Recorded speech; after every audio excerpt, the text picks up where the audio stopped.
Lothar watched as the battle ended and the armies retreated. The smell of death and blood had attracted him to the sight, and he was not disappointed in its aftermath. He climbed down from his perch and quickly made his way back to the herd. "Master needs to know! Master needs to know!" he muttered to himself over and over as he slipped through the trees. He entered the camp and immediately sought out his lord and master, Bazcog, who eyed his soothsayer as he approached. A crude smile came to the beast's lips as he threw the last of a hunk of bloody meat to his pet. "What have you found, soothsayer?" "Master, the reptiles have attacked the knife ears, and have left with their dead and wounded. Master would like a taste of their flesh, and coverings of their skin?" Lothar asked, seeing the fire erupt in his master's eyes. "You have done well, soothsayer. Inform Tordril and his lizards that they may join us in the upcoming fight. He may get his revenge for his banishment, and prove that I spared their hides for a reason. We will attack their forces before the main force returns." Lothar smiled and made his way towards the exiles. Bazcog grabbed the horn from his side and with a deep breath blew the note that all the herd recognized. The hunt was on. All right, so we have another narrative battle for you guys tonight. This is actually going to be the introduction of Skip to the narrative, and he is bringing in his beast herds to take on my Saurian ancients. We're doing a small battle here, only 2,500 points, with no other objectives or anything. We're just slamming straight into each other, normal deployment style. So let's go ahead and get into that deployment. Okay, so starting on the left here is a 25-man strong Wildhorn herd. It has full command and throwing weapons and paired weapons. Inside that unit is his beast chieftain, who is serving as his general. It has the armor of fortune and the crown of horns. Also in that unit is his soothsayer, Lothar, with the Talisman of Greater Shielding, with 4 spells to the Path of Shamanism. Next to that is a Gortak, the big monster there. Then next to that is a unit of 5 centaurs, and they are drunk. He also has 2 units that he is preparing an ambush. The unit on the left there is actually made up of Saurus warrior models to represent the traitorous lizardmen who have joined the beast herd.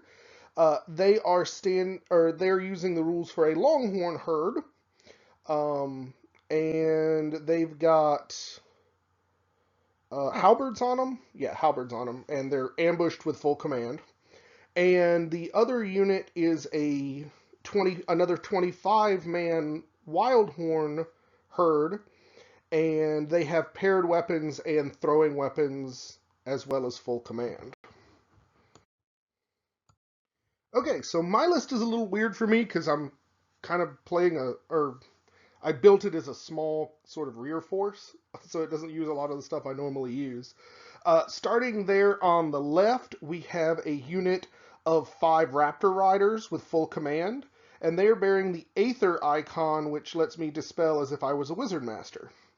In with them, the red Raptor Rider that you can't really see behind the flying one there is my general. He is a firstborn veteran on a Raptor.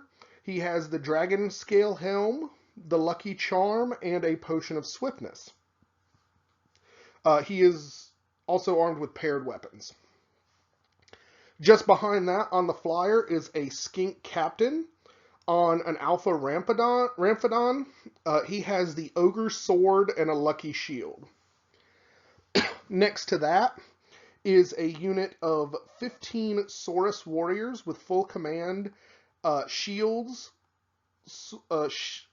shields, spears, and the Piranha Warriors totem, which gives them fear. Next to that is a unit of 15 Skink Braves that I equipped with bows and did not remember that I had done so until like turn 3 of the game. So a little dumb there. It's what I get for not actually equipping them like they are and how I usually do it. Hanging out with them in that front left corner here with his sword pointing out, that is my skink captain who is serving as the battle standard bearer. He has the Axe of Battle, a Hardened Shield, and the Crown of Scorn. And since I've got the Crown of Scorn, you guys should realize at this point I am not fielding any magic in this list. Next to that is a unit of 10 Skink Hunters with blowpipes. Behind them is a Stygiosaur with no upgrades. And way over here, hiding behind the hill, is a unit of 5 Chameleons. So, I dropped my army pretty much all at once because I was... he got the roll, he only dropped 1 unit, I dropped everything else. Because I figured he was attacking my camp, it made sense. So I got the roll to go first. First thing I did was move the chameleons up on the top of the hill. I don't really know much about these centaurs, but I figure throwing poison shots into anything is not bad, and it will let me actually start doing something turn 1. Everything else, I just decide to push forward. My thinking here, again, I don't really know the units, but I know he has the potential starting turn 2 to pop up basically half his army behind me. I'm figuring my only real defense to that is to get across the board so that even if he does pop up behind me, it's going to take him a couple of turns to get to me if I'm halfway across the board. Or it'll force him to put when they ambush, we'll put them on his side to deal with me rushing up. Either way, I'm pretty happy with that. I move over my Skink Chief on the Rampadon to essentially get ready to go at his Gortak. Again, this is the first time I've actually played Beast Herds, so I don't really know what the thing can do, but this guy is as close to a monster hunter as I've gotten this list, so I figure it was a pretty good matchup. I have no magic, so we go into shooting. The blowgun chameleons do manage to kill a single centaur, so not too bad. And then we go into Beast Herd's turn 1. He decides to go ahead and swift reform his guys here. Or no, he had to full reform because he doesn't have a musician in them. So he does that. And he has thrown weapons, so I guess he's going to try and have a shooting fight with the skinks maybe. But then he forgot that you can't shoot if you did a normal reform. So either way, he figures that he can charge up and probably kill them, which is pretty much the truth. And then everything else here is coming straight for me. He knows he's got to get into close range to do something, so he's just going to come bring it. His magic phase, I hold off pretty well. My big thing I don't want happening is the totemic summons, so I stop that, but it leaves him enough dice to get off the -1 to hit and dangerous terrain 2 on my cavalry here, which is okay, because I wasn't planning on the cavalry rushing off and leaving the rest of my army behind to go deal with a unit that big. So I'm not too worried there. So we go to my turn 2, and I decide, you know what, let's go ahead and mix this up. I send my Skink Chieftain on the Rampadon straight at the Gortak, and for those of you who know how the Rampadon works, I have actually marked the Gortak and the big unit next to it as the frog tokens. So I get extra attacks on the Frenzy and Hatred, I think is what I get. So I figure that'll only help on the Gortak here, but unfortunately none of those benefits apply to the character killer with the magic sword on the back of it, just the creature. And everything else here, I decide to kind of make a V form. He's going to have to come after something. I am not sure what he's going to go after, though, or if he's going to wait to get his ambushers on, but I figure, depending upon what he goes for here, I may actually have something that'll be able to flank charge in response if it survives, so that's kind of my thinking here. Over here during shooting, I managed to kill one more of the centaurs, but since they're drunk, they're not panicking. And over here, I do pretty well. I end up getting a total of 3 attacks, or 3 wounds off between the character and the Rampadon onto the Gortak. And then I get really lucky on the Gortak swinging back. He gets 7 attacks, I think it is. He only hit 3 times. One of them was canceled out by the shield, and the other 2 wounded. So I'm still alive at 1 wound. I do actually win this combat by 1, but he does not break. Then it's Beast Herd's turn 2. He decides to charge the centaurs into my chameleons. I figure I'll go ahead and stand and shoot, and I kill them down to 1 man in the unit on the stand and shoot. But they succeed the charge, and I'm still kind of worried because the chameleon skinks are not close combat fighters, and it's entirely possible that this one remaining centaur could still kill them all. And then he rolls for his ambushes, and in comes the rest of his army right behind me like I was afraid of. Ay. I've got no real idea of how to deal with this. My plan is to just charge his unit in front of us next turn and get the hell away from them and use the 2 skink units to maybe try and thin them down a little bit, or worst case scenario, use them as chaff. I also figure I'll probably bring back the Stygiosaur to spit some venom on them, and maybe I'll winnow them down a little bit. But yeah, being able to just drop like half your army right behind me is a little disconcerting, to say the least.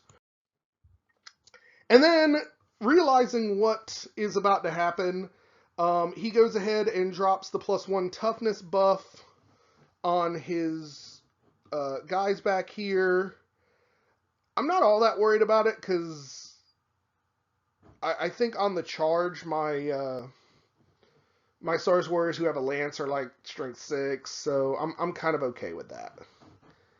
Or at least I'm more okay with that than him trying to throw the totemic summons for the second straight turn, so I wasn't going to let him have that.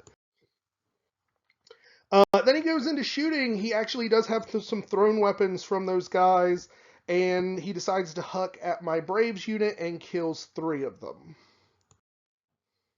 And then we go into combat, and pretty much as I said, I don't touch his centaur. He beats 2 of the skinks to death.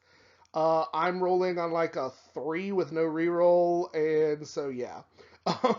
They get run down. His centaur ends up here behind the hill. And then I get baller luck, and my dude with the ogre sword cuts down and does the last 3 wounds to the Gortak before it gets to swing. So I killed it and reform to face the side of his unit here.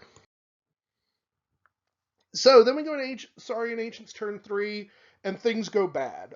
Because I reformed with the Rampadon character, he can't charge this turn. I charge with the Saurus Cav, and with my block of Spearmen. The Saurus Cav make it, the Spearmen fail. I'm not thinking that I'm going to need them to deal with this unit up front. It'll turn into a grind like this, but I get a lot of attacks with those guys, plus my character. The bigger thing I'm worried about is I only went 3 inches. So if he's going to charge me with both of those units he ambushed behind me, and the Saurus in the back are just not going to survive that. So I'm not really sure what I'm going to do at this point. Over here, I decide, okay, you know what? It's time to get in and try to block up that big unit of the Wild Horns and maybe do some shooting on them. So I move everything over here, realizing that his lizard guys are going to go into my lizard guys. I'm okay with that. or at least as okay as I can be at this point. So then we go into shooting, and holy crap, did I get lucky! Um, my skink blowgunners there just open a can on the wild horns here. I ended up getting just a ridiculous number of poisons. I think out of the shot, I think I had 8 or 9 poisons, and he ended up taking a number of wounds after armor or whatever, that he had just enough where I had done 25% to him. He fails the panic check, turns and runs off the board with what was a 25-man unit, which just goes to prove that the dice have chosen Skip not to win this game. But it's kind of the way it works for him sometimes. But now I figure with what I've got back here, and that unit of lizards is much less scary now that it doesn't have any company in my backfield. I also do some shooting with something else, maybe the character in that unit. I think he's got a blowgun or something. And oh yeah, I think this is where I remembered I had bows. That might have been it. So I shoot, and only one of his Saurus turned wild horns die. And then, oh yeah, and then I breathed on him with the Stygiosaur and rolled like garbage, so he only killed 2 of his guys there, which could have been much better. So then we go into combat, and I rocked his world. My character just absolutely went off. I think he hit and wounded with just about everything he was throwing. And then my lance guys just opened up. So I ended up beating him down to 2 ranks, so unfortunately he's still stubborn. So he doesn't break, but now I really don't have any worries here. The only scary thing in this unit right now is his character, because with the paired weapons, all of his other dudes are, I think, strength 3, which strength 3 against the 2-up armor just isn't going to make it happen. So we go to Beast Herd's turn 2. He actually charges my spearman. And I looked at it, and I'm like, all right, I'm 5 inches from the back end of that combat there. If I can roll even half decent, I'm going to bounce through the combat. He's not going to catch me. So that's what I did, and I succeeded that. So my spearmen are all the way on the other side. I think they might have taken 1 wound from the dangerous terrain of running through the combat. But then he successfully redirected and went at my Skink Brave unit. And he got in. I still have a lot of faith in my character in that, but I think this is kind of a toss-up battle. And over here, his centaur just comes running out from behind the hill to see what's going on. Then during his magic phase, he succeeds in getting off the totemic summons. The one thing I have been trying to stop all game, and he gets it off. How, you might ask? With a miscast! He ends up throwing 5 dice to get it off, miscasts, and the resulting miscast doesn't hurt him or make him forget the spell, but it liquefies his entire unit. So all he's got left there now is his caster and his general, and nothing else. So I hope it's worth it for you, buddy, because that was ugly. That was a very powerful miscast, but it's the danger that you take when you throw 5 dice to try and force through a spell. So he popped the totemic summons there. It breathes its little breath weapon. Only manages to kill 3 of my Saurus spearmen. So far, not all that impressive. We go into combat here. He ends up, I guess it looks like a wound or 2. He does the same back. I lose by not very much, but I mess it up and we break. Fortunately, I do not get caught, and I'm within General's leadership, so I'm hoping I'll be able to rally next turn. And over here, my General makes way, and I figure that his General is probably pretty buff. So I throw everything into his mage. Managed to kill it. He does 1 wound to me back. Nobody touches his General, but he did lose by enough to break, and I run his General down and end up where you see me. So, Saurus Ancient's turn 4. I succeed in rallying my Skink unit. I also succeed in rallying the Spearman unit, and they're getting ready to deal with that Totemic Summons. And everything else here turns to look at this one last unit of Wild Horns. Yeah, I've still got 3/4 of my army here, so they really aren't all that scary anymore. And I open up fire. I kill all but 3 out of the unit from the various shootings that I have here. From the skinks in the bottom corner, the skink guy on the back of the Stygiasaur, and the skink on the back of the Rampedon, because they all have thrown weapons, or javelins, rather. So we go into Beast Herd's turn 4, and he decides, you know what, screw it. Let's charge these 3 Wild Horns into the skinks and see what happens. He also uses his random movement to charge the Totemic Summons right at the Spearman.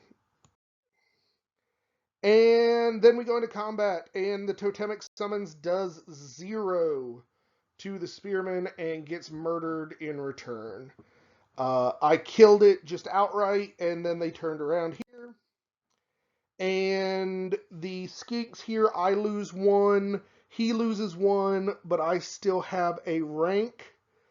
And so I win by 1. He fails the break check and gets run down by the skink unit. Valsharok entered his master's chamber and knelt before the great Quaddle Lord. The huge toad-like creature, Sekaloth, opened his eyes to stare at his servant and forced his thoughts into the tiny skink's mind. "Report." "Master," Valsharok replied, "we have received word from one of our lesser-used portals on the north face of the mountain. It has been attacked by the beasts, and the traitors were with them." Valsharok could feel the displeasure of his master, and so quickly added, "But we eradicated the attacking forces, and all of the traitors that accompanied them were slain. If you wish, we can follow their trail back to their camp and destroy the rest for their insolence." "Insignificant," the Quaddle Lord's thoughts replied. "The beasts are unworthy of our attentions.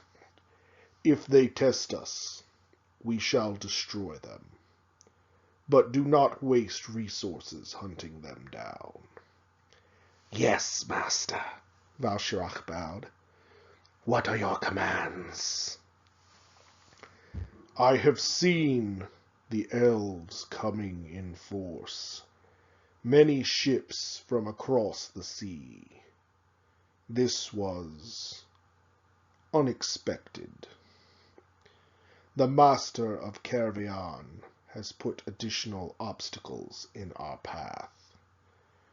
They must be removed if we are to recover Tal Kriash. Send out scouts to observe. If the dwarves do not succeed in their battles, we may have to yoke other forces to strike at the elves."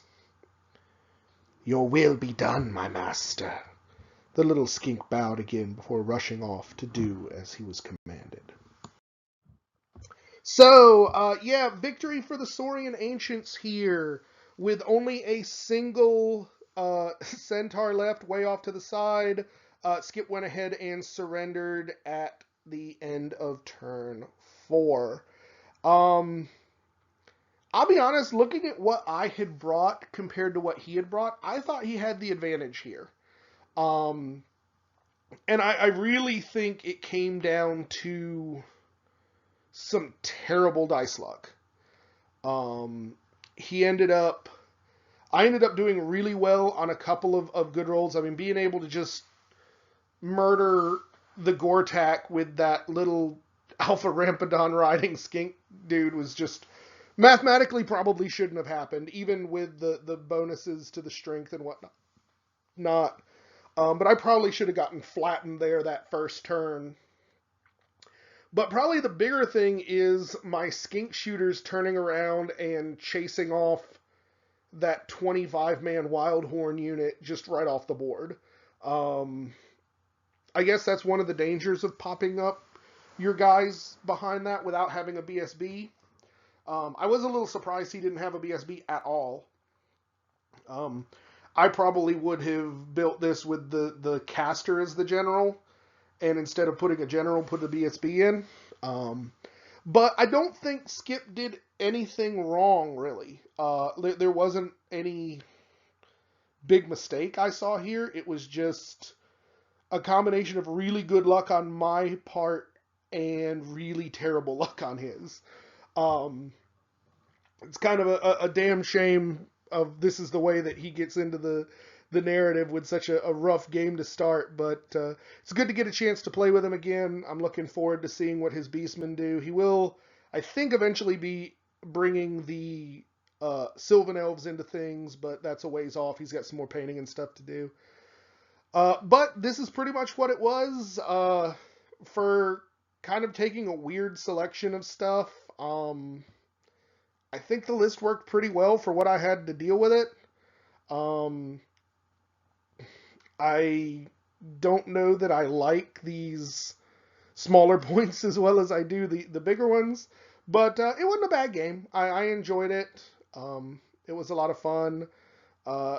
Provided that they don't get killed before they swing, the Saurus Knights are pretty good.